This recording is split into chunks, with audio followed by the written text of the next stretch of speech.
This week on Album on the Table, it's been A Hard Day's Night. I'm working like a dog. So this, I guess, would say is where I actually feel like I start liking the Beatles. Okay, I could see that.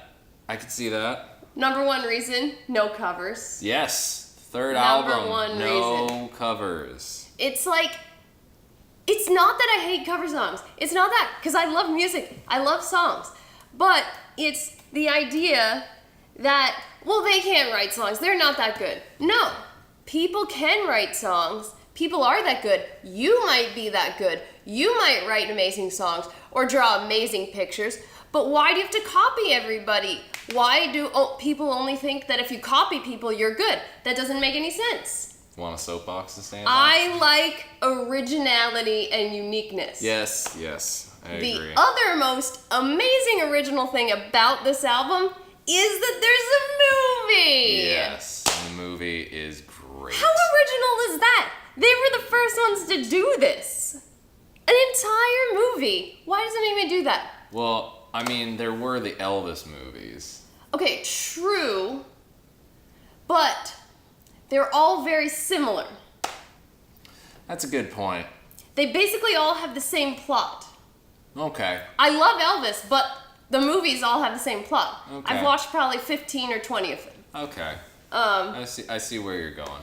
Yeah. This is its own thing, and it's, well, it's a band, so it's playing up on everybody's little quirks in the band.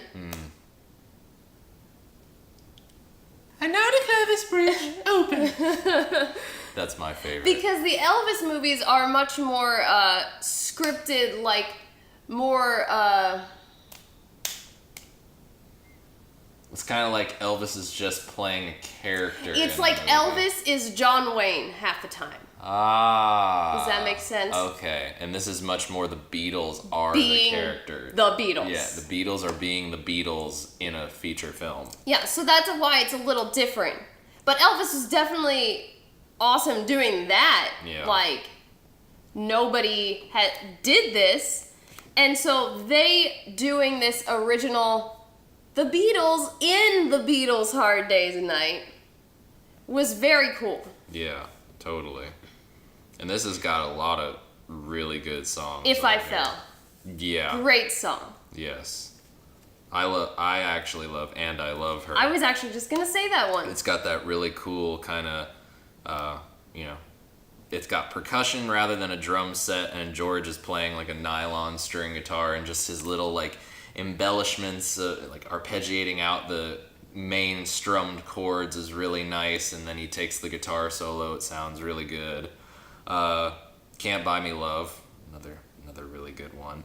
I like You Can't Do That. That's got the electric 12 string on that, which that was if I had to guess, it's probably something that caught Roger McGuinn's ear, because Roger McGuinn is the guitarist for the Byrds, who's famous for playing an electric 12-string guitar, and has gone on record saying George Harrison is the reason that he chose to pick up that instrument. And for me, You Can't Do That is a great example of using such a weird, slightly esoteric instrument in a recording. It sounds really good. I think, but this to me, like the sound of this album is much different than what they did before. I feel like the songs on here are much more, and I don't know whether it's, the context of, where they were recording it or the different methods, but the first two albums feel much like they're in a large space. The songs on this one sound much more direct and modern. Like You Can't Do That. That opening guitar line, it's pretty dry. Well, and I'll say this again, how I said this is probably when I started liking the Beatles. Mm-hmm. I don't really like that, like, sock hop style music. Mm-hmm. And this is much less sock hop. Yeah. It's not so dancey. Yeah. Well, actually, it's funny. Inside here, this is the remastered, insert with some photos and some stories. It's a photo of all four of them in Abbey Road Studios, and like I was saying about the direct sound, you can see that the microphones that they're putting on the guitar amps are much closer to the speakers than they had been in the past. I guess close miking was at that point kind of an experiment that people weren't sure of.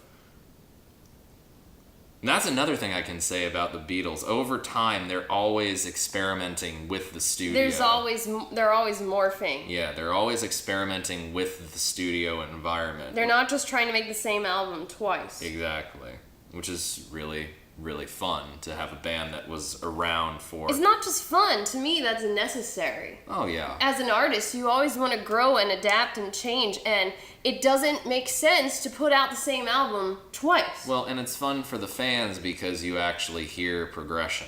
You actually hear something, different every time. It's never the same record. It's never the same songs. It's never the same sounds. Yeah, that's what I strive for. Yeah. When writing music, if I feel like I've written a song that sounds like this already, I'm gonna change it. I'm gonna do something different, because if there's already that song, why does there need to be another one like it? It doesn't make any sense. Yeah, that's a good point. Yeah, this to me is... Hard Day's Night, great album. Yeah, absolutely. If you need a good place to start and you need something more than just the music, pick up Hard Day's Night, the album, and the film, movie. and enjoy.